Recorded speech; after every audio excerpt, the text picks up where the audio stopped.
നമുക്ക് നിധിയുടെ സുധീഷിന്റെ നാളത്തെ നല്ലൊരു കഥ കേട്ടാലോ? അപ്പൊ എല്ലാ ദിവസവും ഉച്ചയ്ക്ക് നിധിയുടെ സുധീഷിന്റെ പിറ്റേ ദിവസത്തെ വിശേഷങ്ങൾ ചാനലിനകത്ത് അപ്ലോഡ് ചെയ്യുന്നുണ്ടായിരുന്നു കേട്ടോ. 2-3 ദിവസമായിട്ട് ചാനലിനകത്ത് അപ്ലോഡ് ചെയ്യാൻ പറ്റിയിട്ടുണ്ടായിരുന്നില്ലേ.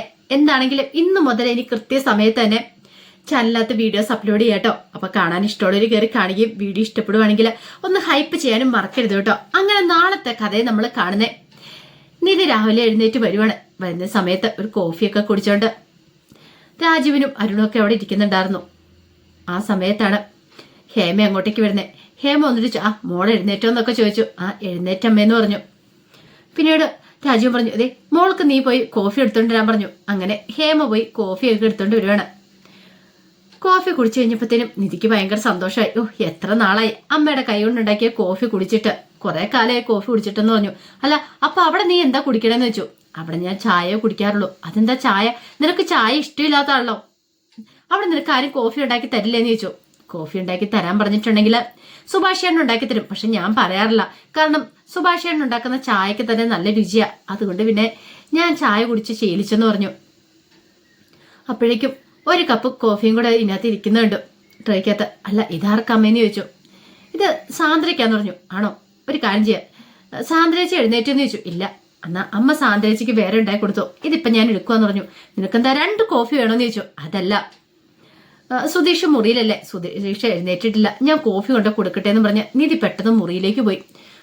ഭ്രാന്ത് പിടിച്ച അവസ്ഥയായിപ്പോയി അരുണും അതുപോലെ രാജീവനും.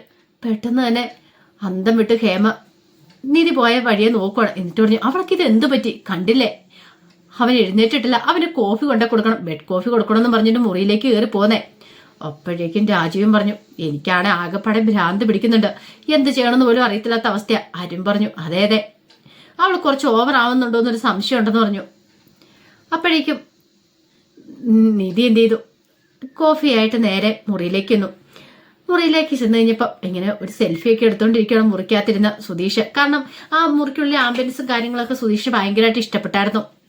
ആ സമയത്താണ് നിധി എന്നിട്ട് കോഫി കൊടുക്കുന്നത്. കോഫി കൈ കിട്ടി കഴിഞ്ഞപ്പോൾ സുധീഷ് ചോദിച്ചു, ഇതെന്താ ബെഡ് കോഫിയാണോ എന്ന് ചോദിച്ചു. അതെ. സുന്ദരം. അതെ, ഞാൻ ബ്രഷ് ചെയ്തിട്ടൊന്നുമില്ല. അതെ, ബ്രഷ് ചെയ്യേണ്ട കാര്യമൊന്നുമില്ല, കോഫി കുടിച്ചോ എന്ന് പറഞ്ഞു. സുധീഷ് പറഞ്ഞു, ഇതെനിക്ക് ഇഷ്ടപ്പെട്ടു, ഭാര്യമാരാണ് ഇങ്ങനെ വേണം, രാവിലെ കോഫിയൊക്കെ കൊണ്ടുവന്ന് കൊടുക്കണമെന്ന് പറഞ്ഞു. അത് കൊള്ളാലോ. അപ്പൊ ഭാര്യയാന്ന് പറഞ്ഞോണ്ട് അങ്ങോട്ട് പാടി പൊഴുത്തിക്കൊണ്ട് നടക്കുമല്ലേന്ന് ചോദിച്ചു. അല്ല, അങ്ങനെയൊന്നും അല്ല, ഞാനങ്ങോട്ട് പറഞ്ഞതാ. പൊതുവെ ഇങ്ങനെയാണല്ലോ ഭർത്താക്കന്മാർക്ക് ഭാര്യമാര് കൊണ്ടേ കോഫിയൊക്കെ രാവിലെ കൊടുക്കുമല്ലോ. അതെ അതെ, അത്രയ്ക്ക് വലിയ വിചാരങ്ങളൊന്നും വേണ്ട, അറിയാലോ. ഈ വീട്ടിൽ വന്നു കഴിഞ്ഞിട്ടുണ്ടെങ്കിൽ ഞാൻ ചെയ്യേണ്ടതായ ചില മര്യാദകളൊക്കെ ഉണ്ട്, അതൊക്കെ ഞാൻ ചെയ്യുന്നുള്ളെന്ന് പറഞ്ഞു.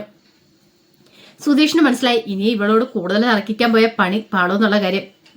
വീണ്ടും നിധി അങ്ങോട്ടേക്ക് ഇറങ്ങി പോവാണ്. ആ സമയത്ത് രാജീവിനൊക്കെ നല്ല ടെൻഷൻ ഇരിക്കുക. നിധി അവിടേക്ക് വന്നു കഴിഞ്ഞപ്പോഴത്തേനും ഹേമ പറഞ്ഞു, മോളെ നീ എന്തിനാ അവന് മുറിയിലേക്ക് കോഫി കൊണ്ടേ കൊടുത്ത, അതിന്റെ ആവശ്യമുണ്ടോന്ന് ചോദിച്ചു. അതെന്താമ്മ അങ്ങനെ പറഞ്ഞത്? ഞാൻ അല്ലാതെ പിന്നെ ആരാ കൊണ്ടേ കൊടുക്കുന്നേ? അച്ഛനും മുറിയിലുള്ള സമയത്ത് അമ്മ അച്ഛനും മുറിയിൽ കൊണ്ട് കോഫി കൊടുക്കില്ല, രാവിലെ എഴുന്നേറ്റ് കഴിയുമ്പോൾ ബെഡ് കോഫി എന്ന് പറഞ്ഞോണ്ട്. മോളെ അതുപോലെയാണോ ഇത്? ഇതും അതും തമ്മിൽ എന്താമ്മ വ്യത്യാസം? അപ്പോഴേക്കും രാജീവ് പറഞ്ഞു, മോളെ കാര്യമൊക്കെ ശരി തന്നെ, ആ വീട്ടിൽ വന്നിട്ട് എനിക്ക് ഒട്ടും ഇഷ്ടപ്പെട്ടില്ല. കാരണം ചെറിയ വീടല്ലേ, അത് നമ്മളെപ്പോലുള്ള ആൾക്കാരൊക്കെ താമസിക്കുന്ന വീടാണോ? അല്ലല്ലോ. അത്ര ഒരു ചെറിയ വീട്ടിൽ നീ എങ്ങനെ കഴിയണമെന്ന് ചോദിച്ചു. നിധി പറഞ്ഞു, അച്ഛനൊരു കാര്യം വിചാരിക്കണം, വീടിന്റെ വലിപ്പത്തിലുള്ള ഒന്നുമല്ല കാര്യം, അവിടെ താമസിക്കുന്ന മനുഷ്യന്മാരുടെ മനസ്സിന്റെ വലിപ്പത്തിലാ. വീടിന് വലിപ്പക്കുറവുണ്ടെന്നുള്ളൂ, വീട് ഇത്തിരി വൃത്തികേടായിട്ട് ഉണ്ടെന്നുള്ളൂ, പക്ഷെ അവിടെ താമസിക്കുന്ന ആൾക്കാരുടെ മനസ്സുണ്ടല്ലോ, അത് നല്ല മനസ്സാ. ഈ വീടെന്നൊക്കെ പറഞ്ഞിട്ടുണ്ടെങ്കിൽ കുറച്ച് കട്ടയും മണലും എല്ലാം സിമെന്റ് എല്ലാം കൂടെ വെച്ച് കെട്ടിപ്പടുത്ത് ഉയർത്തിക്കൊണ്ട് വരുന്നതല്ലേ, അതിനൊരിക്കലും ജീവൻ ഉണ്ടായിരിക്കില്ല. പക്ഷേ എങ്കിൽ അങ്ങനെയല്ല മനുഷ്യന്മാരുടെ കാര്യം. എത്ര ചെറിയ വീടാണെങ്കിലും അവിടെ താമസിക്കുന്ന മനുഷ്യന്മാരുടെ മനസ്സിന് വലിപ്പം ഉണ്ടെങ്കിൽ ആ വീടൊന്നും അവർക്കൊരു പ്രശ്നമില്ല. അതുപോലെ ഞാൻ ചെന്ന സമയത്ത് എനിക്കും ഇത്തിരി ബുദ്ധിമുട്ടുണ്ടായിരുന്നു, പക്ഷെ പോകെ പോകെ ഞാൻ അതുമായിട്ട് അങ്ങോട്ട് അഡ്ജസ്റ്റ് ആയെന്ന് പറഞ്ഞു. എനിക്ക് അവിടെ എത്രമാത്രം സന്തോഷമാണെന്ന് നിങ്ങൾക്ക് അറിയാവുമെന്ന് ചോദിച്ചു. അത് കേട്ടിപ്പോൾ അരുണും രാജീവിനും ഒന്നും ഒട്ടും ഉൾക്കൊള്ളാൻ പറ്റുന്നുണ്ടായിരുന്നില്ല. ഈ സമയത്ത് കോഫിയെ കുടിച്ചു കഴിഞ്ഞിട്ട് സുധീഷ് ആലോചിച്ചു, അവൾക്ക് തന്നോട് ഇത്ര സ്നേഹം ഉണ്ടായിരുന്നോ? എങ്കിലൊന്ന് ഒന്നുകൂടെ നടന്നു നോക്കാം. തനിക്കിട്ട് പണി തരാനായിട്ട് ഒരുങ്ങിയതാണ്. തൻ്റെ അളിയനും അമ്മായിയച്ഛനും ഒക്കെ തിരിച്ചൊരു പണി കൊടുക്കണ്ടേ? നിധിയെ ഒന്ന് വിളിച്ചു നോക്കാം, നിധി വരുമല്ലോ എന്നൊക്കെ അറിയാം എന്ന് കരുതിയിട്ട് എന്ത് ചെയ്തു, ഒടുവിൽ നിധിയെ വിളിക്കുകയാണ്. വീഡിയോ വെച്ച് കേട്ട് കഴിഞ്ഞപ്പോഴത്തേനും നിധി രാജീവനൊക്കെ ആയിട്ട് സംസാരിച്ചിരിക്കുകയാണ്. അയ്യോ സുധീഷ് വിളിക്കുന്നുണ്ടല്ലോ, എന്താന്ന് നോക്കട്ടെ എന്ന് പറഞ്ഞിട്ട് പെട്ടെന്ന് തന്നെ അവിടെ നിന്ന് പോവാണ്. ഹേമ പറഞ്ഞു കണ്ടില്ല അവളുടെ ഓട്ടം. അവൾക്കിത് എന്തു പറ്റി ഇത്ര പെട്ടെന്ന് ഇങ്ങനെയൊക്കെ മാറ്റം സംഭവിക്കണമെങ്കിൽ? അരുൺ പറഞ്ഞു പ്രണയ വിവാഹമായിരുന്നല്ലോ, അപ്പൊ അതിൻ്റെതായ ഒരു മാറ്റം അവൾ കാണുന്നേന്ന് പറഞ്ഞു. നിധി മുറിയിലേക്ക് എന്നിട്ട് അവനോട് ചോദിച്ചു എന്താ കാര്യം എന്ന് ചോദിച്ചു സുധീഷിനോട്. അപ്പോഴേക്കും സുധീഷ് പറഞ്ഞു അല്ല അത് പിന്നെ ഞാന് എന്താ കാര്യം, എനിക്കൊന്ന് കുളിക്കണമായിരുന്നു പറഞ്ഞു. അതിന് ചൂടുവെള്ളം ഉണ്ടോയെന്ന് ചോദിച്ചു. അതിന് ഹീറ്ററൊക്കെ ഉണ്ടല്ലോ എന്ന് പറഞ്ഞു. പിന്നെ എന്തെങ്കിലും വേണോ, ടവൽ എന്തെങ്കിലും വേണോ? ഒരു ടവൽ കെട്ടിയാൽ കൊള്ളായിരുന്നു പറഞ്ഞു. അങ്ങനെ ഒരു ടവലൊക്കെ എടുത്തു കൊടുത്തു. ടവലൊക്കെ ആയിട്ട് സുധീഷ് പതുക്കെ എഴുന്നേറ്റ് കുളിക്കാനായിട്ട് അങ്ങോട്ട് പോവുകയാണ്. ഈ സമയം സുധീഷിന് മനസ്സിൽ സന്തോഷമായിരുന്നു. ശരിക്കും ഒരു മരുമകന് കിട്ടേണ്ട സ്നേഹവും പരിചരണവും ഒക്കെ ഇവിടെ കിട്ടുന്നുണ്ട്. തന്റെ അമ്മായച്ചനും താൻ ഇങ്ങോട്ടേക്ക് വന്ന് ഇഷ്ടപ്പെട്ടില്ല. പക്ഷെ നിധി അങ്ങനെയല്ല. നിധി തനിക്ക് വേണ്ടിയിട്ട് പല കാര്യങ്ങളും ചെയ്യുന്നുണ്ടെന്നുള്ള കാര്യം സുധീഷിന് വ്യക്തമായിട്ട് മനസ്സിലായി. കുറച്ച് കഴിഞ്ഞപ്പോൾ നിധി സാന്ദ്രയുടെ അടുത്തേക്ക് ഇല്ലുവാണ്. ആ സമയം സാന്ദ്ര പൊന്നൂന് ബ്രേക്ക്ഫാസ്റ്റ് കൊടുത്തോണ്ടിരിക്കുകയാണ്. അപ്പൊ നിധിയുടെ മുഖം കണ്ടപ്പോൾ സാന്ദ്ര വെച്ച് എന്ത് പറ്റി നിധി എന്ന് ചോദിച്ചു. ആകെ പടിവിടെ ബോറടിക്കുമെന്ന് പറഞ്ഞു. ബോറടിക്കാൻ? അതെ, അവിടെയാണെങ്കിലുണ്ടല്ലോ എപ്പോഴും എന്നോടൊപ്പം നികേഷ് കാണും. അവന് ഓരോ തമാശകളൊക്കെ ഇങ്ങനെ പറഞ്ഞുകൊണ്ടിരിക്കും. നമുക്കൊരു ഒറ്റപ്പെടൽ ഫീൽ ചെയ്യില്ല. പക്ഷെ ഇവിടെ വന്നിട്ട് എന്തോ ഭയങ്കര ബോറടിക്കുന്ന പോലെ തോന്നുന്നു പറഞ്ഞു. സാന്ദ്ര പറഞ്ഞു ആഹാ കൊള്ളാലോ, 3-4 മാസം ആയുള്ളൂ നീ ആ വീട്ടിലേക്ക് ചെന്ന് കയറിയിട്ട് ഇത്ര പെട്ടെന്ന് തന്നെ അവിടുത്തെ ഒരു അംഗമായി മാറിയല്ലേന്ന് ചോദിച്ചു. അതങ്ങനെയാ സാന്ദ്രേച്ചി, അവിടെ വേറൊരു വൈബാന്ന് പറഞ്ഞു. പക്ഷെ നമുക്ക് ഒട്ടും ബോറടിക്കത്തൊന്നുമില്ല. എന്ത് രസമാണെന്നറിയോ അവിടെ. ഇവിടെ വന്നിട്ട് എനിക്കൊരു സുഖം തോന്നില്ലെന്ന് പറഞ്ഞു. അപ്പോഴേക്ക് സാന്ദ്ര നിന്ന് ഒരു കാര്യം ചെയ്യാം, നമുക്ക് പുറത്ത് പോകാന്ന് പറഞ്ഞു. പുറത്തോ? അതെ, പുറത്തേക്ക് ഒന്ന് ചുറ്റിയടിച്ചിട്ട് വരാം. അത് വേണ്ട, നമുക്ക് ക്ഷേത്രത്തിൽ പോയാൽ മതി എന്ന് പറഞ്ഞു. അതെന്താ ക്ഷേത്രത്തില്? അവിടെ ആകുമ്പോൾ ഇടയ്ക്കിടയ്ക്ക് ഇങ്ങനെ ക്ഷേത്രത്തിൽ പോവേ. അതാ. ഓ അപ്പൊ അങ്ങനെ ഒരു കാര്യം ചെയ്യാം, പൊന്നുവിന്റെ സ്കൂളിൽ വിട്ടിട്ട് പോകാന്ന് പറഞ്ഞു. അത് കേട്ട് കഴിഞ്ഞപ്പം നിധി പറഞ്ഞു ഓക്കെ, അല്ലെങ്കിൽ വേണ്ട, അമ്മയോട് പറയാം പൊന്നുവിനെ സ്കൂളിൽ കൊണ്ട് ആക്കാനായിട്ട്. നമുക്ക് രണ്ടുപേരും കൂടെ പോയിട്ട് വരാം, ക്ഷേത്രത്തിൽ രാവിലെ തന്നെ പോകണ്ടേന്ന് ചോദിച്ചു. അങ്ങനെ ഒടുവിൽ സാന്ദ്ര നിധിയും കൂടെ ക്ഷേത്രത്തിലേക്ക് പോവാണ്. ഇതേ സമയത്ത് സുഭാഷ് പണിസൈറ്റിലേക്ക് വന്നു. അങ്ങനെ പണിസൈറ്റിലേക്ക് എന്ന് വേണ്ട നിർദ്ദേശങ്ങളൊക്കെ കൊടുക്കുകയാണ്. കുറച്ച് കഴിഞ്ഞപ്പോഴത്തേനും വേണം നാട്ടിലേക്ക് പോയ സുഭാഷിന്റെ കൂട്ടുകാരൻ ഭായി വരുന്നേ. അങ്ങനെ വന്നു കഴിഞ്ഞപ്പോഴത്തേനും അവൻ കൂടെ സ്വീറ്റ്സ് ഒക്കെ കൊണ്ട് കൊടുക്കുന്നുണ്ട് സുഭാഷിന് ഞാഹാ ഇത് നല്ല രുചിയുണ്ടല്ലോ എന്ന് പറഞ്ഞ് ഇച്ചിരി കഴിച്ചു നോക്കിയിട്ട് അതെ അവിടുന്ന് കൊണ്ടുവന്നാന്ന് പറഞ്ഞു. എങ്ങനെയുണ്ടായിരുന്നു ഈ യാത്രയ്ക്ക്? കുഴപ്പമില്ലായിരുന്നു സുഭാഷ് ഏട്ടാന്ന് പറഞ്ഞു. അവൻ കുറെ കാലമായി നാട്ടിൽ വന്നിട്ട്, അതുകൊണ്ട് അവന് മലയാളം കാര്യങ്ങളൊക്കെ അറിയായിരുന്നു. മാത്രമല്ല സുഭാഷിനെ ഭയങ്കര കാര്യമായിരുന്നു അവനും. പിന്നീട് അയാൾ പറഞ്ഞു അതെ ഞാൻ ഒരാളെ സുഭാഷേട്ടനെ പരിചയപ്പെടുത്തി തരാന്ന് പറഞ്ഞു. അതാരാ? അതൊക്കെ ഉണ്ട് എന്നും പറഞ്ഞുകൊണ്ട് എന്ത് ചെയ്തു, അവൻ അവന്റെ പെങ്ങളെ വിളിക്കുകയാണ്. അങ്ങനെ അവൾ അങ്ങോട്ടേക്ക് വന്നു. അവളെ കണ്ടു കഴിഞ്ഞപ്പോൾ സുഭാഷ് ഒരു നിമിഷം അവളെ തന്നെ നോക്കുകയാണ്. നല്ല സുന്ദരിയാണ് കാണാനായിട്ട്, നല്ല ഭംഗിയൊക്കെ ഉണ്ട് കാണാനായിട്ട്. സുഭാഷിന് ആരാ എന്താന്ന് മനസ്സിലായില്ല. ഇതാരാന്ന് ചോദിച്ചു. ഇതെന്റെ പെങ്ങളാന്ന് പറഞ്ഞു. അതെന്ത് പറ്റി? ഈ തവണ പോയപ്പോൾ അവളെ ഇങ്ങോട്ട് കൂട്ടിക്കൊണ്ട് വന്നേന്ന് ചോദിച്ചു. അതെ കൂട്ടിക്കൊണ്ട് വന്നു. അവള് ബ്യൂട്ടീഷ്യൻ കോഴ്സ് കഴിഞ്ഞ അവിടെ, പക്ഷെ അധികം പണി കാര്യങ്ങളൊന്നുമില്ല. ഇവിടെ വരുവാണെങ്കിൽ എവിടെയെങ്കിലും കയറ്റി വിടുവാണെങ്കിൽ അവൾക്കൂടൊരു ജോലി ആവില്ലെന്ന് കരുതിയെന്ന് പറഞ്ഞു. സുഭാഷ് പറഞ്ഞു കാര്യമൊക്കെ കാര്യം തന്നെ, പക്ഷേങ്കിൽ ഇവിടെ എവിടെ താമസിക്കും? നീ താമസിക്കുന്നിടത്ത് അതിന് മാത്രം സൗകര്യങ്ങളും കാര്യങ്ങളും ഉണ്ടോന്ന് ചോദിച്ചു. അത്യാവശ്യമുണ്ട്. എങ്കിൽ പിന്നെ കുഴപ്പമില്ലാന്ന് പറഞ്ഞു. പിന്നീട് സുഭാഷ് അവളോട് സംസാരിക്കുന്ന സമയത്ത് പുള്ളിക്കാരത്തേക്ക് അത്ര മലയാളമൊന്നും വശമുണ്ടായിരുന്നില്ല, ഹിന്ദിയായിരുന്നു അറിയാവുന്നേ.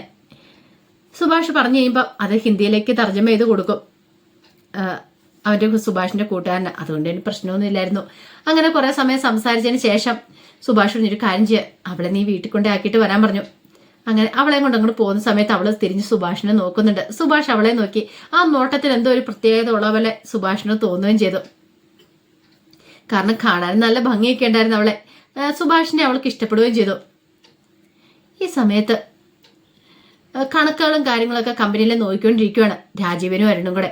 അപ്പോഴാണ് സുധീഷ് അങ്ങോട്ടേക്ക് വരുന്നത്. സുധീഷ് ഹാളിലേക്ക് ഇറങ്ങാൻ തുടങ്ങുമ്പോഴത്തേനുമാണ് അവർ കണക്കുകളും കാര്യങ്ങളൊക്കെ നോക്കിക്കൊണ്ടിരിക്കുന്നുണ്ട്. എന്റെ ദൈവമേ, ഇവറ്റകൾ രണ്ടുകൂടി ഇരിപ്പുണ്ടോ? ഇനിയിപ്പോൾ എന്ത് ചെയ്യും? നിധി എവിടെ പോയി എന്താണെന്നും അറിയത്തില്ലല്ലോ. ആകെപ്പാടെ മനുഷ്യൻ ബോറടിക്കുന്നുണ്ട്. ഇവരുടെ എങ്ങനെ മുന്നിൽ ചെന്ന് പെട്ടിട്ടുണ്ടെങ്കിൽ തനിക്ക് പണി കിട്ടുമെന്നുള്ള കാര്യം ഉറപ്പാ. അപ്പോഴാണ് ഫോണിനകത്തൊരു മെസ്സേജ് വരുന്നത്. ഞാനും സാന്ദ്രടുത്തേയും കൂടെ ക്ഷേത്രത്തിലേക്ക് വന്ന കുറച്ച് കഴിയുമ്പോഴേ വരത്തുള്ളൂ. സുധീഷിനോട് പറയാൻ പറ്റിയില്ല എന്നൊക്കെ പറഞ്ഞു.